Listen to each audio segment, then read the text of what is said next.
Rod D. Martin. That's the name of my guest. No one knows what the D stands for, including Rod D. Martin. At least if he tells you he knows what it stands for, I have a feeling he's just making it up. So we're not even going to go there.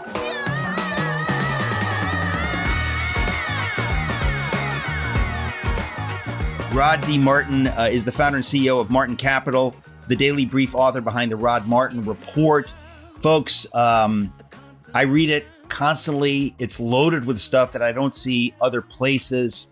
Rod not only brings the information, but acumen, A-C-U-M-E-N. I don't know what those letters stand for either. Rod Martin, welcome back. Good to be here. Listen, there's a lot to talk about as usual. Where should we begin? Can we talk about the bizarre anti-Semitism? I didn't think I would ever live to see actual anti-Semitism again. It's a little bit freaky to me. And because we have a satanic enemy, it's confusing. There's a lot of there are just a lot of voices out there that I think are not helping. I guess the most grievous thing, besides everything that comes out of Candace Owens' mouth, because all the grievous stuff has to take second place to that. But the most grievous thing besides that is Tucker Carlson's tremendously foolish platforming of Nick Fuentes. I cannot for the life of me understand what would have possessed him to do such a thing. And then to put everybody affiliated with him, whether it's Turning Point, my friends at Turning Point, they are just all heroes over there, Heritage Foundation, to put them all in this bad position of being affiliated with somebody who just platformed one of the most truly vile voices ever, Nick Fuentes. That's deeply troubling. So maybe we can start there. Well, Fuentes benefited us to some degree by being platformed because he tells us openly that Hitler and Stalin are cool. So, okay, I automatically know, and lots of normies know, that if you think Hitler and Stalin are cool, you are not. And so that much is good. But yeah, Tucker gave him nothing but softballs. I'm just shocked by what I'm hearing. You know, there's all this talk of, you know, funding from Qatar and so forth. I don't know about that, but here's what I do know. You know, Tucker the other day was talking about how the genocide in Nigeria against Christians isn't a genocide and it isn't really Islamic. It's just tribal, don't you know? And I'm just like, okay, so it's not just anti-Semitism, it's pro-Islam, wherever it happens to be doing something evil. And where on earth did Tucker Carlson go awry to such a degree? It's just mind-boggling. But we see this in a lot of places on our side all of a sudden. Some of it is just pure isolationism, and they're upset that Israel gets foreign aid. I don't think they really understand how that is evolving over time and how much of that is joint development of military assets and technologies that we benefit from.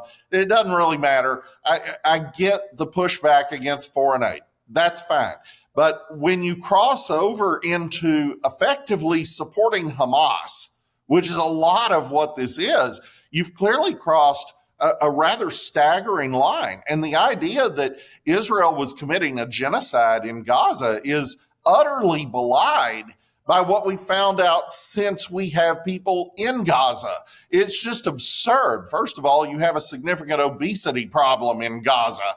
But second, Donald Trump pointed out that the ratio of civilian to military deaths in the Gaza conflict is the lowest in the history of urban warfare.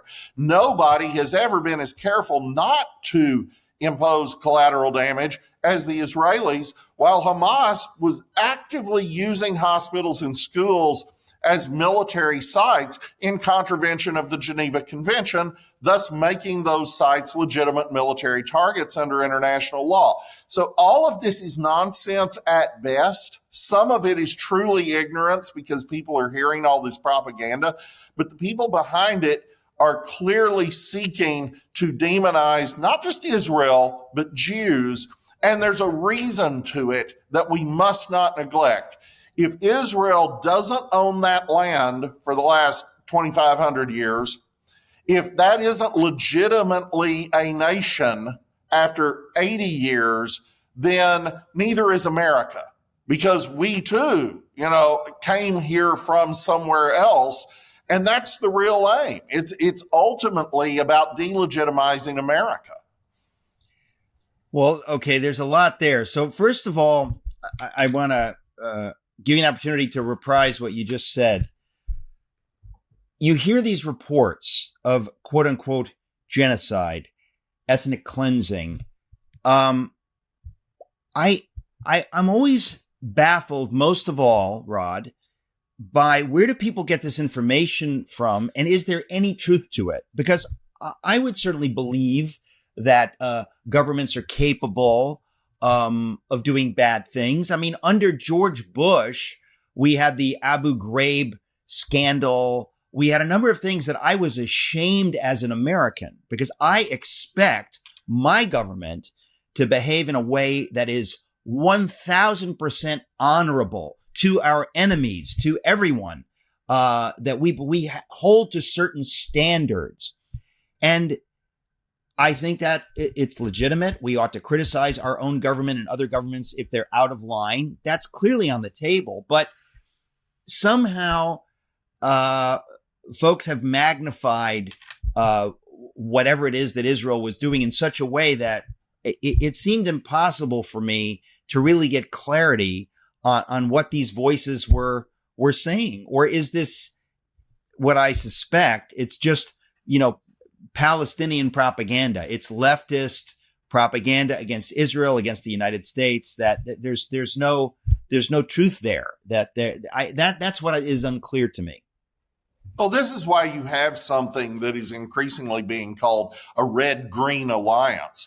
The commonality between the communists and the Islamists is their hate for America. And as I just said, delegitimizing Israel is a backdoor path to delegitimizing America.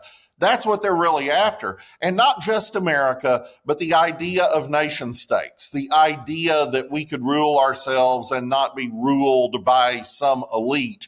And all of that is wrapped up in the American idea and America's overwhelmingly powerful military, which is able to maintain its nationhood and not be subsumed into some international organization. And so, all of these things are packed up together. But as to the genocide question, let's just ask the obvious. If the Israelis are some international cabal that's in control of everyone, in control of Donald Trump, in control of the Bolsheviks, in control of Hitler somehow, all these insane things that we're hearing out of the Nick Fuentes crowd, if they're that powerful, then who could have stopped them from just carpet bombing Gaza? Who could have stopped them from napalming every square inch of the West Bank? What is stopping them from killing a couple million Palestinians and being done with it? And of course, this is absurd. They haven't done that. They haven't done anything remotely like that. They haven't even killed many civilians by the standards of urban warfare historically, even that urban warfare which we have conducted in places like Fallujah. Urban warfare is just ugly. It just is what it is. Did Israel attack Gaza? No, Gaza attacked Israel. And you can talk about, it's an occupation. The irony of that, of course, is that Israel completely withdrew from Gaza in 2006. It was the not at all occupied part of the Palestinian territories. And it's got natural gas assets offshore. It's got the opportunity to be a city-state that's as wealthy as a Singapore or a Dubai or a Monaco. It chooses not to be. It had really good city water infrastructure, for instance. You know what they did with it? Hamas dug up the pipes and turned them into missiles to fire into Jewish schools. That's what they did for the last 20 years. And that's why there had to be a war. When they started raping and killing teenage concert goers, what else was Israel going to do except defend themselves? Well, and this is where part of what I see happening now is this is where you get into the conspiracy theories, and you have a lot of people, young and old, who are very susceptible to this. People who are, I'll just say, foolish, who do not have discernment, and they get sucked down these rabbit holes into things that where nothing is true and everything's a secret and everything's a conspiracy. And, so there are people who will say, it doesn't make any sense that Israel allowed this to happen on October 7th. It had to be an inside job. It had to be, the Machiavellian Jew, Benjamin Netanyahu, who secretly wanted this to happen to give him an excuse to carpet bomb Gaza. Now, there are many people who believe that. Now, again, folks, I don't know every detail of the truth, but that is a big thing to say. That is a big thing to say. It's a question. It's a good question to ask, 2 years ago.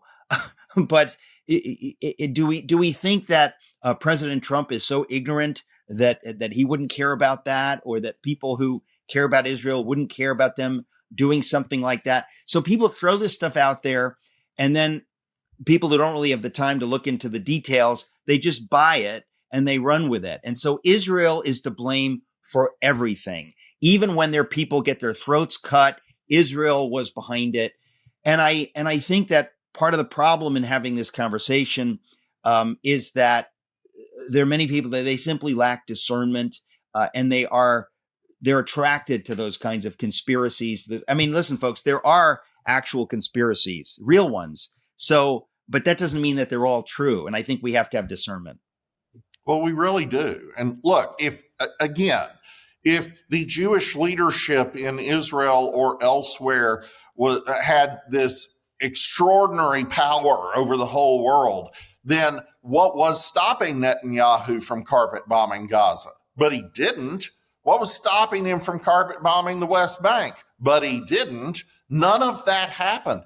He could have killed 1 million Gazans if he'd wanted to. He had the power to do it.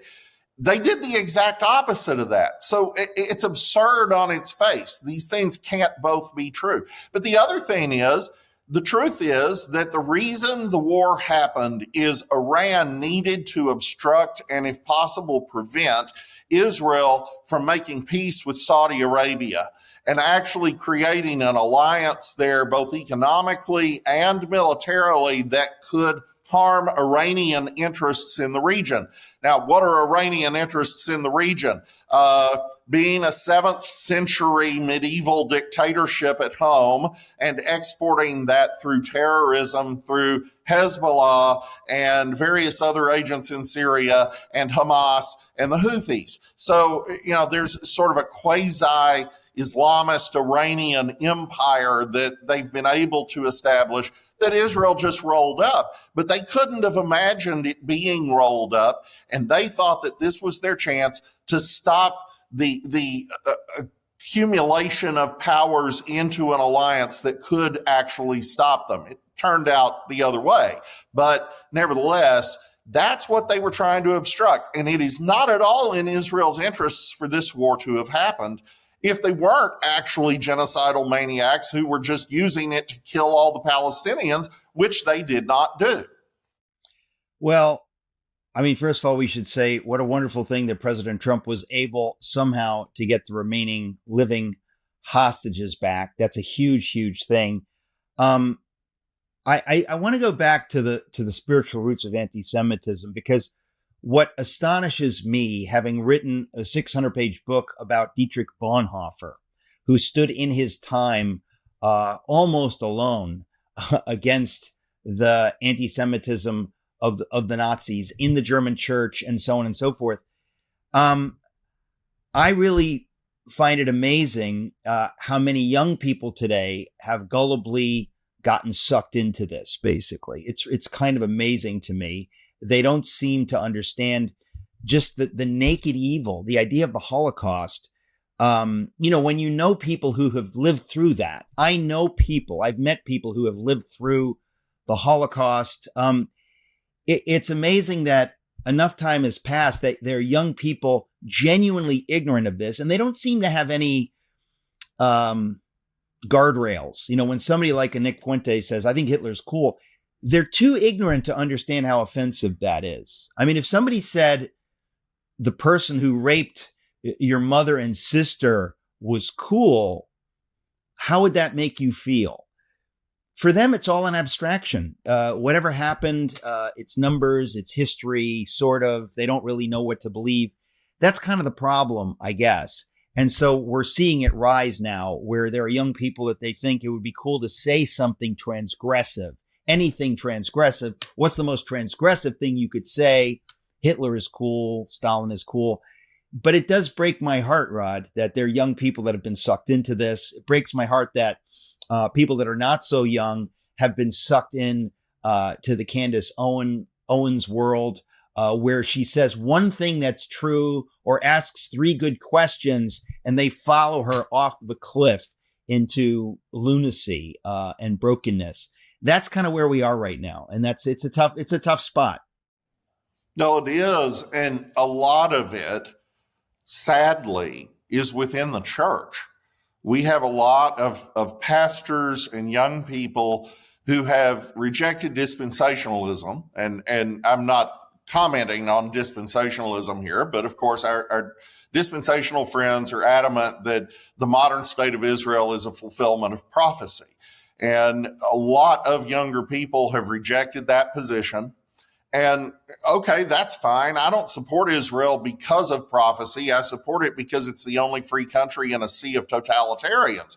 I support it because it opposes terrorism. I support it because it's our friend and our ally and filled with people who came from here.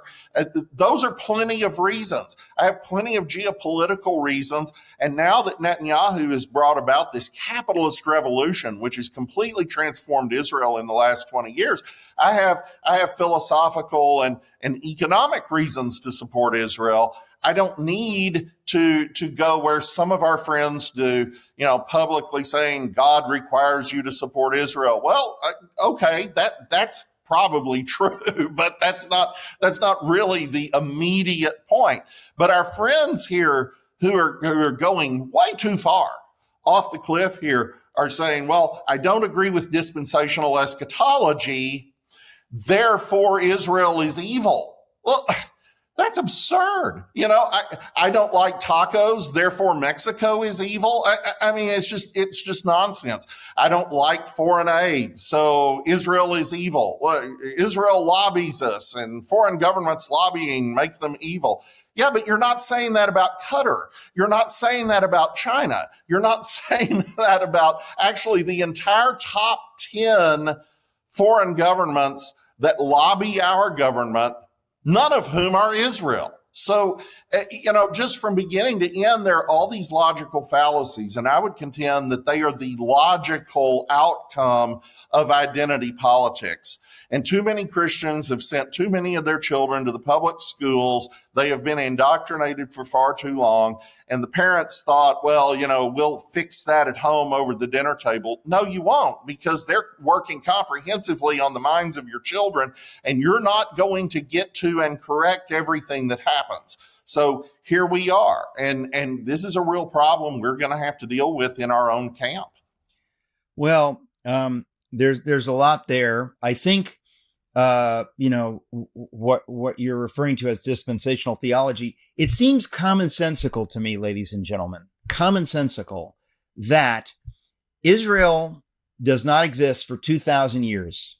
And then out of the ashes of the Holocaust, almost literally, this nation comes into being of people that have been scattered for 2 millennia.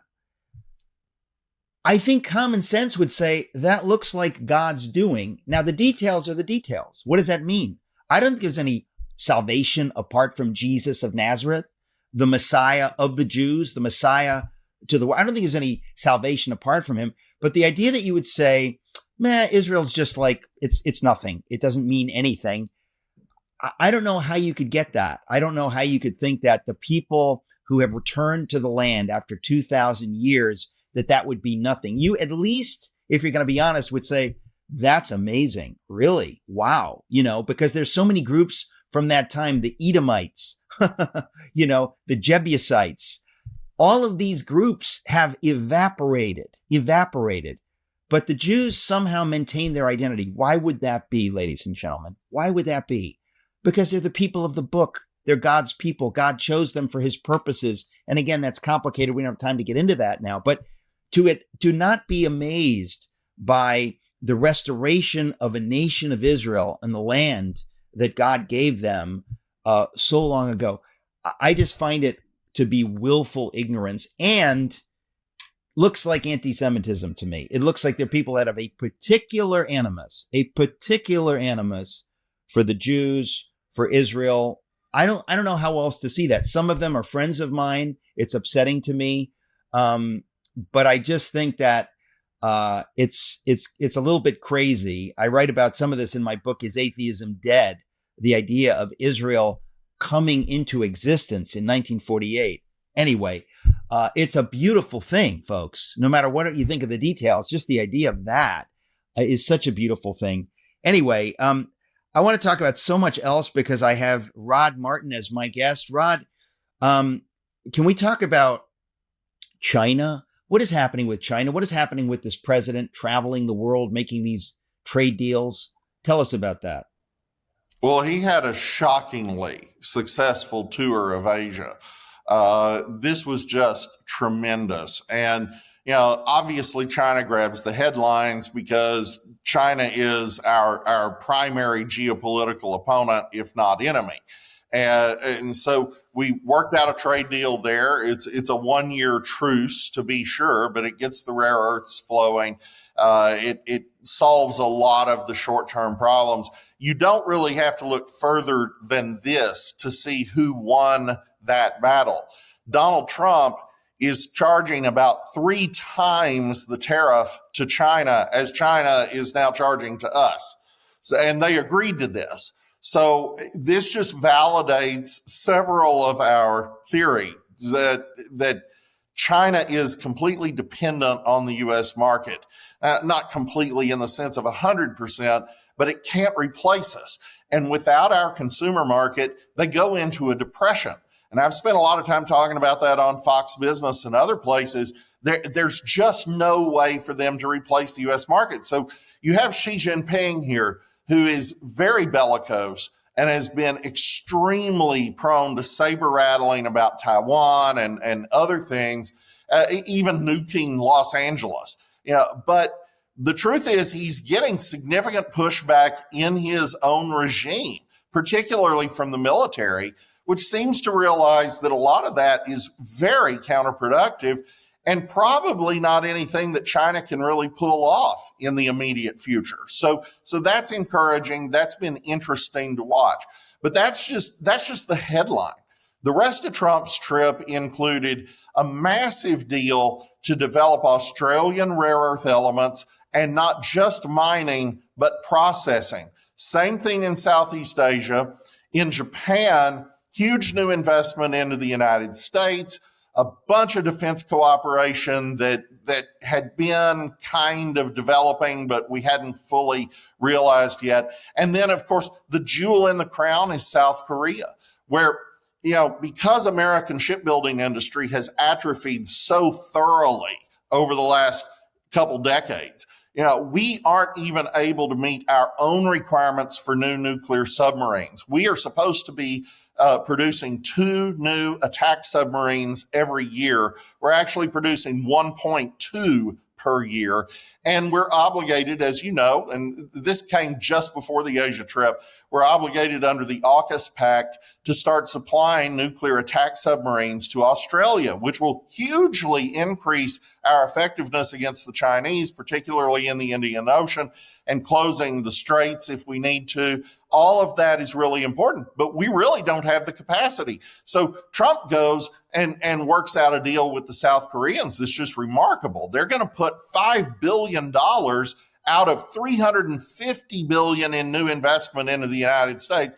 $5 billion is going to go to redevelop the Philadelphia shipyard, where we're going to build them one or more nuclear submarines. So what you end up with is a bunch of Asian powers that are closely intertwined with the United States that effectively function as National Guard units in foreign countries, being paid for by those countries that are augmenting the U.S. military. And the net result is not only the redevelopment of U.S. industrial capacity and job creation, but also the containment of China. So it was a complete romp, a total triumph. And I don't think most of the talking heads understand just the fullness of how big a deal it really is.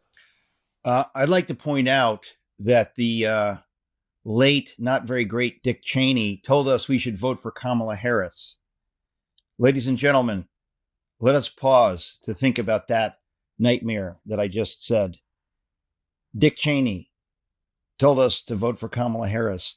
I guess my implication is that Kamala Harris would not have been able to do what Trump just did. I don't think she'd be able to comprehend it if somebody were sitting with a chalkboard, nor would certainly Joe Biden.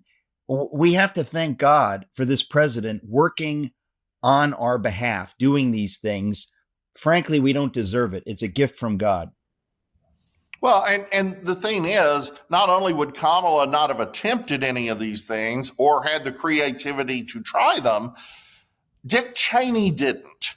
You know, the truth of the matter is, as much as we can legitimately love George W. Bush for many things that he did that were extraordinarily right, he also did a lot of things that were wrong. And Dick Cheney was the most powerful vice president in American history, and for 8 years, never did anything like this. So, you know, we've got NATO over here. The Beltway establishment is telling us Donald Trump is trying to destroy it. The net result of what Donald Trump has done is actually to massively increase its power. So, you know, they're now going to spend 5% of GDP on their defense versus what they were doing, which ranged from like 1.2% to 1.8%.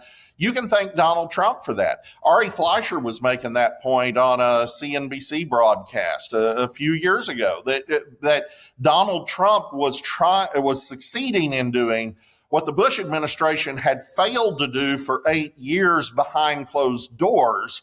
And his bellicose rhetoric was clearly working. Well, likewise, these deals in Asia, these are bringing trillions of dollars of new investment into the United States to bring back jobs and construction and manufacturing work that everyone told us could never come back to America, and do so in a way that actually strengthens our defense against China without us actually having to pay for all of it. This is remarkable. And years of Democrat and Republican administrations utterly failed us in all of this.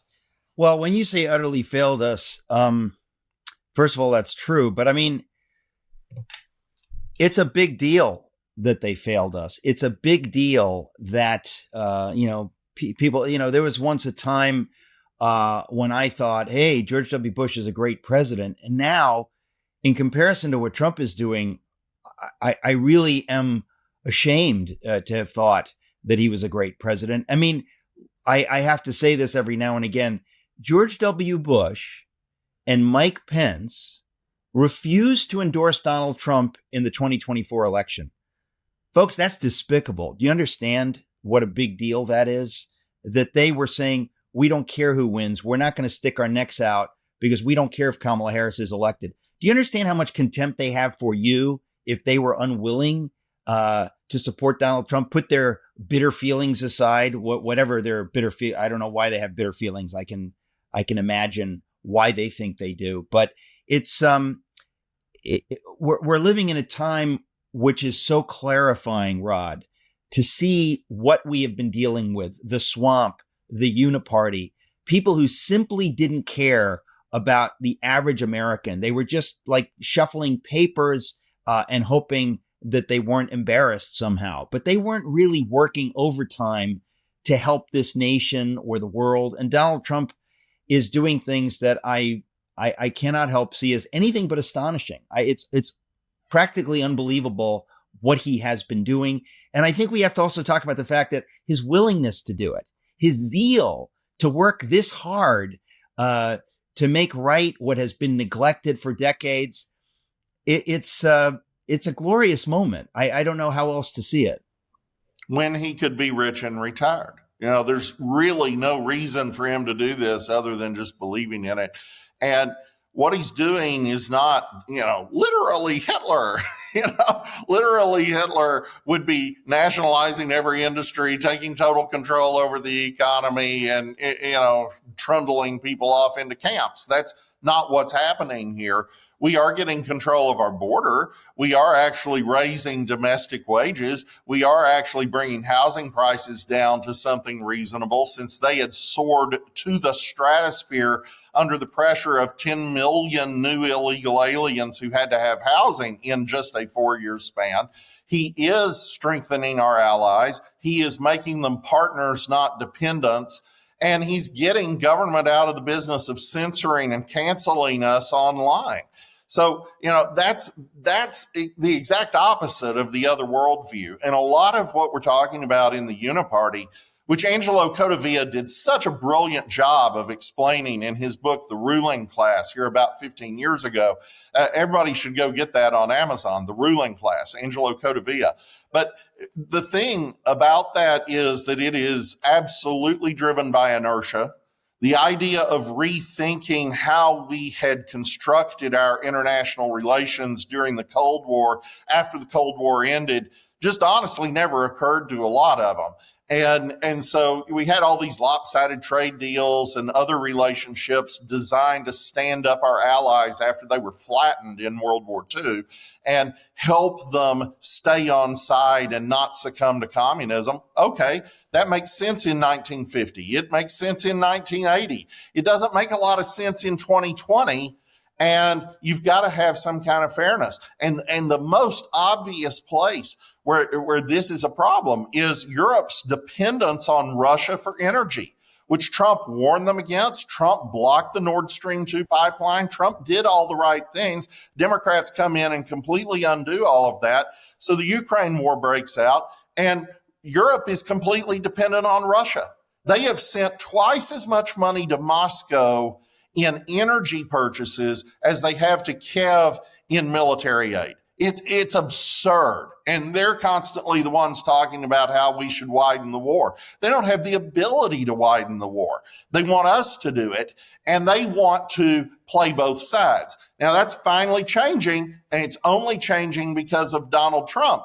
But to get there, you actually have to make America strong again. Somebody's got to replace all that Russian energy. I've got a candidate for you, Texas and Louisiana. And that's exactly the deals Trump has negotiated. $700 billion in new energy purchases to Europe from us. And we're going to do the same thing with Japan and Korea and all of our friends. And we're going to take them out of the orbit of dependency they have been in on the Middle East and Russia. Where do you see things a year from now, 2 years from now? I mean, the national debt ought to concern everyone. We don't hear much about it. I believe that's what Trump is trying to do with the tariffs, trying to move things in the right direction. Where do you see this going? He's attacking it from multiple directions. The tariffs in the short term generate quite a lot of income. It looks likely that we could see as much as $500 billion in new income from the tariffs in 2026. So that's kind of a big deal. You've got to plug a $1.8 trillion hole. Cutting $1 trillion out of free health care going to illegal aliens goes a long way to plugging the hole. Refusing to renew the Obamacare subsidies. And think about the absurdity of that. Obamacare is technically the Affordable Care Act, but you have to subsidize the ACA to be able to make it affordable. And the Democrats were in power and they didn't. They didn't do anything to make it permanent.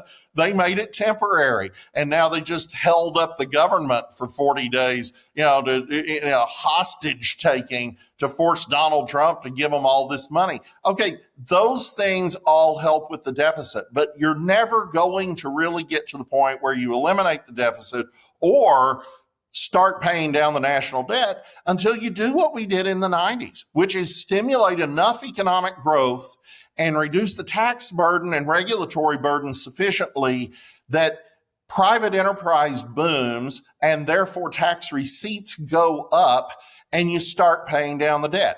Until you do that, we're going to continue to have inflation at the door under the best of circumstances, and we're going to continue to have a situation where we're paying more for interest on the national debt than we are for the entire U.S. military.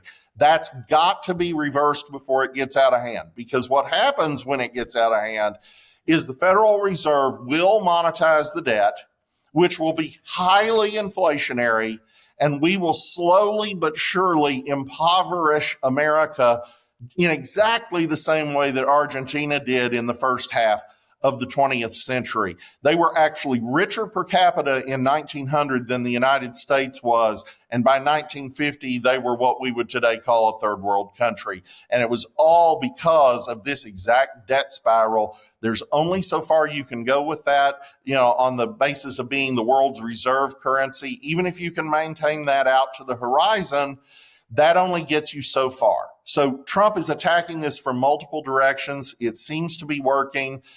Certainly Doge is a key part of that. And I think by 2028, we're in a just tremendous economic boom.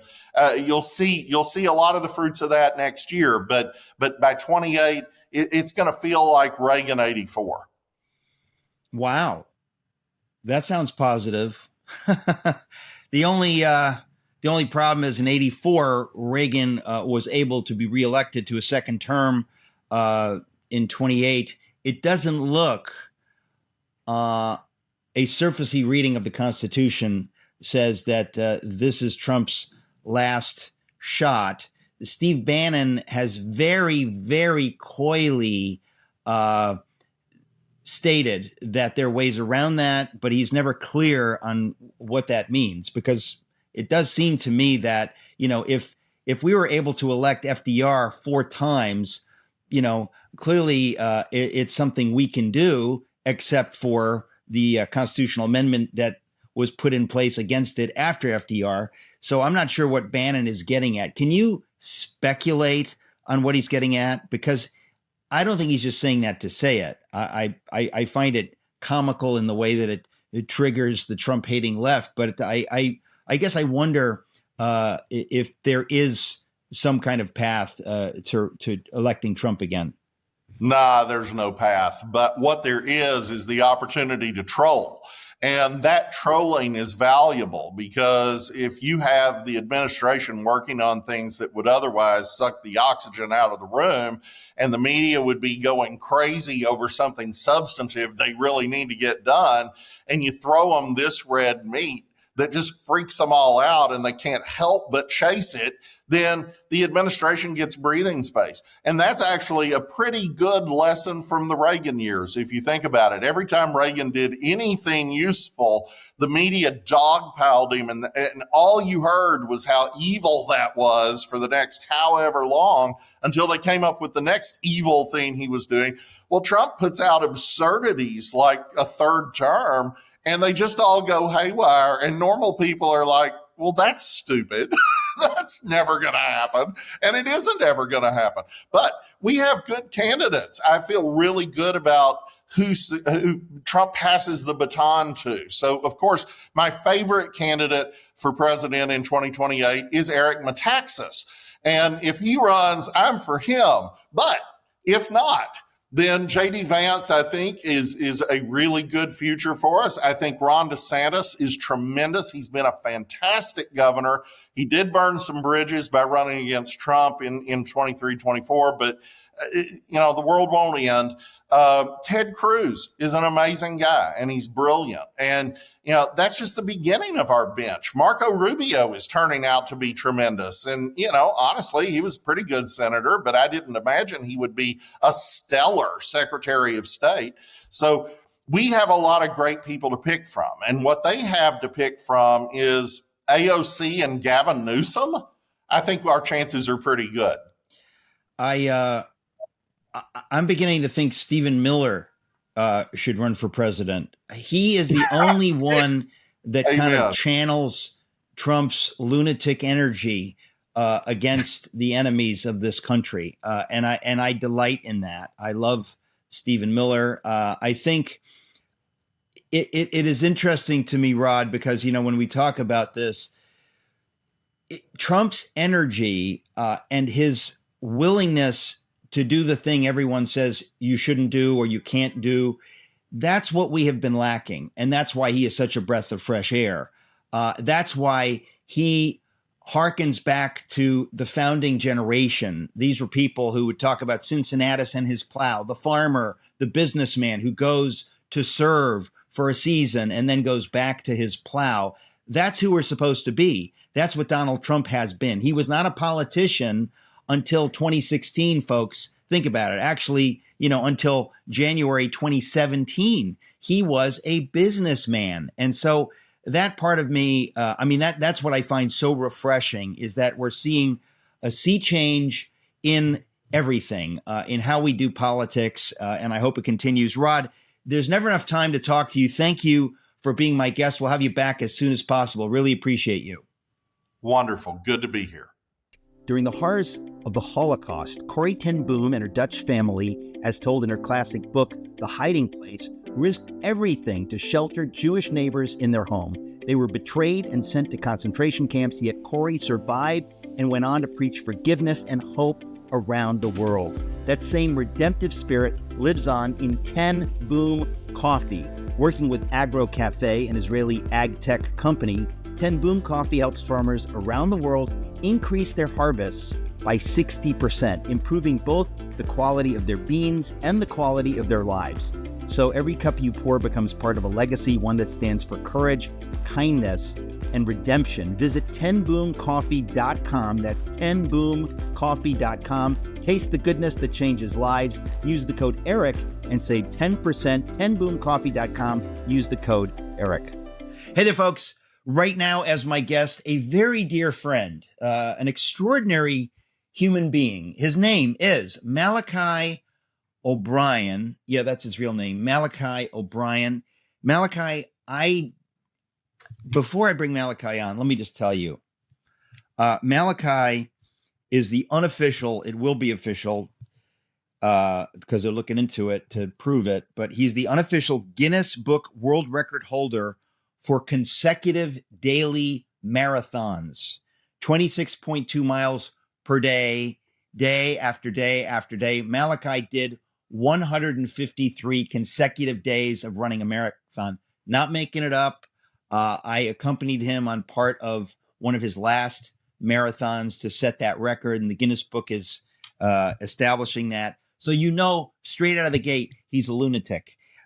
Most of my friends are lunatics. That's my highest compliment. Maniacs, lunatics. He's the former vice president of the Southern Baptist Convention, former president of One Cry, founder of NFT Kansas City. He is a dear friend, and he's on today because he has written a book called Time to Rise, Quick Wins for Overcoming Accusation and Walking in Victory. I know what that means because I wrote the foreword to the book. That's how well I think of Malachi and of what he's written in the book. Malachi, congratulations on the book and welcome back. Thank you, Eric, for having me back on the show. I can't believe I'm really on the Eric Metaxas show again. This is great. Well, look, there's a lot to talk about. I just want people to know, first of all, what is the essence of the book? I mean, the reason I was excited about writing the foreword to it is because I understand what you're saying in this book is so important right now. But I think the title doesn't tell people what it's about. Time to Rise, quick wins for overcoming accusation and walking in victory. Overcoming accusation. What are we talking about? Well, obviously, Revelation 12 tells us that the accuser of the brethren, all right, Satan, that's what he does. He attacks people through insinuation, accusation, deceit. And right now on the earth, we have more accusation than ever before. And actually, Eric, it's interesting. If you study Revelation 12, it's there because the attacks on Israel are increasing, is why we see more accusation on the earth. And so the idea is there's so much out there that's false against people and no one knows how to stand against it. And so most people, when they should speak, they're silent. And oftentimes when people are silent, they should speak. And so this is just saying, hey, it's kind of like trying to like slice the throat and break the kneecaps of the enemy for attacking Christians, organizations, Christians, but maybe more importantly, individuals on the inside from that spirit of accusation that stops us from all that God has for us. And you know, one of the things I highlight in the book, Eric, is simply that I believe Donald Trump overcame accusation. I mean, if you look at his campaign, I mean, accusation after accusation after accusation, but he stuck to the truth and he won. You know, you look at what Erica Kurt did a month and a half ago when she forgave her husband's killer. I believe forgiveness is the antidote to accusation. But the church has been silent when it should speak up when accusation comes against it because people are afraid now to be attacked by people that make money by attacking other people. I mean, listen, I unfortunately have witnessed this. I have been attacked, and it's so fascinating because when you look at, you know, we say that Satan is the accuser of the brethren. So Satan, the adversary, is an accuser, and how does that typically function? Every lie has to have a little truth in it to sell the lie. And so people will find something that's sort of true or there's some vague truth in it, and then they'll add to it and make up other stuff and they throw it at you. And how do you untangle from that? I mean, it has happened to me. I'm not going to go into specifics, but people who have followed me over the last decade or so, it's a horrifying thing because this stuff gets out there that you said X and you think, well, wait a minute, I didn't really say X. I said something that people are now stretching into X, but I never would have said X. You know me, I wouldn't say that. And they go, well, I read it. And then they read it and then somebody else reads it. And then they put it in another article, quoting the first article. And the lie goes around and around and around. And then before you know it, friends are saying, how could you say that? And you say, I didn't say that. I would think that you know I didn't say that. But even friends, they're fooled by this, and it goes around and around. And we have seen a lot of this in the last few years, folks. And a lot of people who claim to be Christians, I don't think they are Christians, but they traffic in this. They make money on it. They have websites that are they delight in taking down whole ministries and stuff. And there's always, again, there are many people that get deceived by this. They get deceived, or because one thing is true, they believe 2, 3, 4, and 5 things that are not true. So it's really wicked. I just want to say it's spiritually really, really wicked. And Malachi, you do a masterful job in the book of talking about it. The book is Time to Rise, Quick Wins for Overcoming Accusation and Walking in Victory. In the book, you do talk about, you know, you're an ultra marathoner. You talk about the lessons that you've learned that are tied into this, which is kind of an interesting thing. Most people wouldn't put those two together. Yeah. So one of the things that I've learned from the running, and by the way, most people need to know, Eric, that you're a runner. So I hope eventually one of these days you'll let that secret out on the show and actually talk about it a little bit. But recently, about 6 months ago, I ran a race called the Arizona Monster 300. It was a 300 plus mile trail race in Arizona. I slept 7 hours in the total of 7 days. Okay. Hardest thing I've ever done, but it was the greatest thing I've ever done. And I thought I was going to quit like day 1, day 2, day 3. But one of the things that got me through the second night, because I was for sure I was going to quit, was some people said, hey, why don't you run with us? I was ready to quit. I just left an aid station in the desert of Arizona. I could have swore I saw UFOs. I'm not making that up. But some other runners, I'm not making that up to be funny. But I was also hallucinating. I was tired. had some other runners say, hey, just run with us. And, I learned something, Eric, that when you're in your darkest moments of life and you have a few friends that say, hey, just come with us, we're going to get you through, you can make it through any season. And I know anyone who faces accusation needs some friends who will say, hey, we're with you, ride or die, to the end, you're going to make it through. And, maybe just to touch on that previous point you made a second ago, not accusations don't have to be false to be wrong. It's not that when Satan's talking to God about people that he's wrong in what he says. He's wrong in what he wants to be the result of it. Because we have a lot of people preaching a punishment gospel, not a true redemptive gospel that restores people.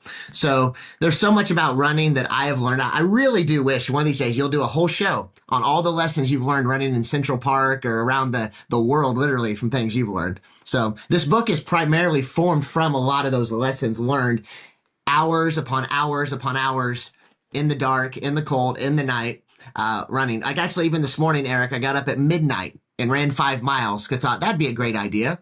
Because I knew Eric was going to call me a lunatic on the show today, and thought I better prove him right.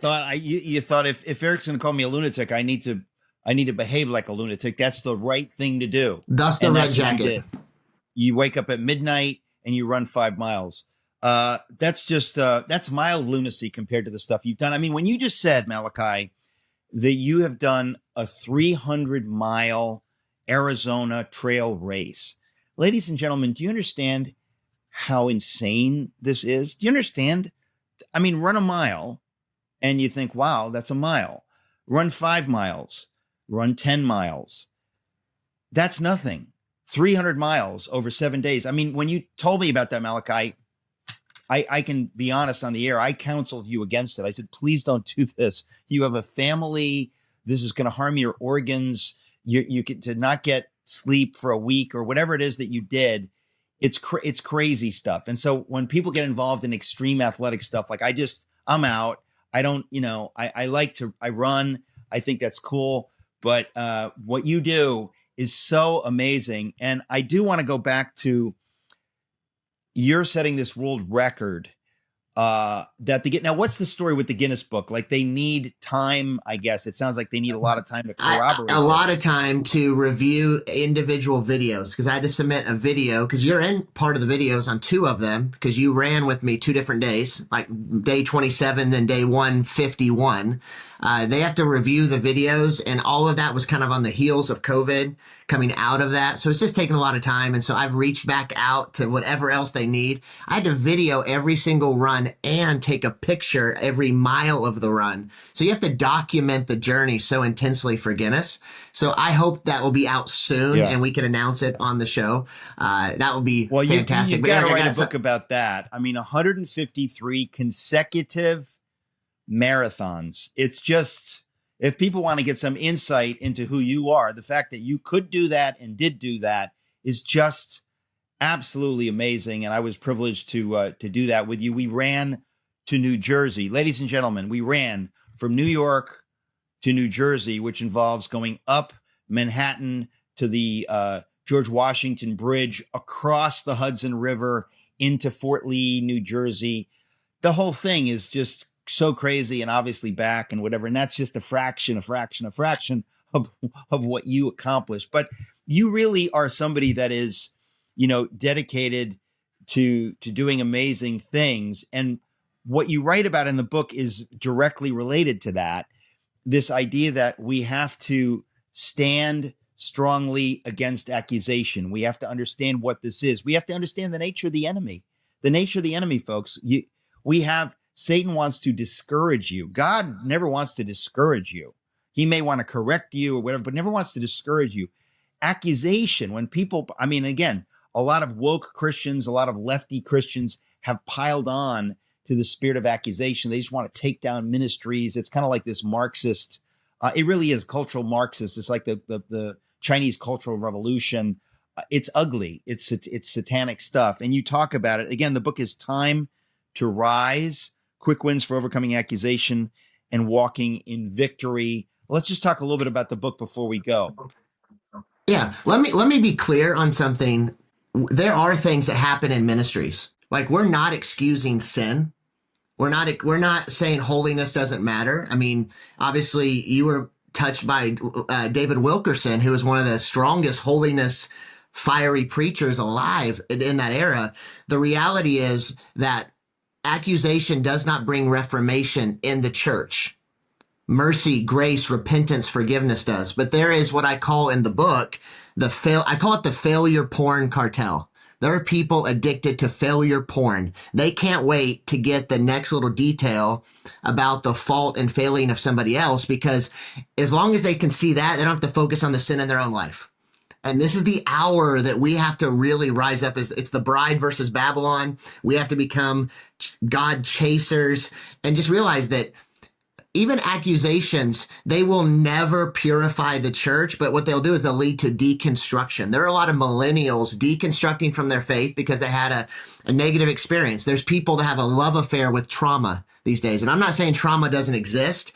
I'm just saying there's people that have a love affair with it and haven't learned to deal with it biblically because of the cultural ideologies that have infected the church. And I'll just add this. You know, we have, like right now, weapons of mass emotion have been dropped everywhere. And if you can get people to feel, you can tell them what to think. That's why the stories are so salacious and so crazy. Because if I can get you to feel, then whatever I say next, you'll think and you'll believe. Because logic does not change somebody's emotional position. And so we have to come at this a new way. And honestly, if Satan can get the church offended and mad at each other and attacking each other, we're not going to see the church be what it needs to be in this hour, in America and in the world. And to follow up on what you just said, we all want justice. At least we say we want justice. So if there has been sin or injustice or whatever it is, we all ought to want justice. But then the question is, how do you go about that? And what does that end up looking like? Where do you apply mercy and grace? How do you have the wisdom to understand that, right? Because there's some people that are all about mercy and grace and they kind of forget about justice. Justice is important. If somebody did something wicked, we should know the facts and we should have a logical way of dealing with that. We don't just want to sweep it under the rug. At the same time, you want to figure out, what does God want out of this? What does God want? So it's not about letting people get away with stuff, but it's like, what is God's process in this? And how can you smell when this is not God, but that this is satanic desire to corrode the church, to destroy the church, to destroy ministries, which is going to harm more people. So it really takes wisdom. And that's why I'm so proud of you in writing this book, Malachi, because you've been very involved in a lot of this stuff. You've been aware of what's going on. You know some of the players.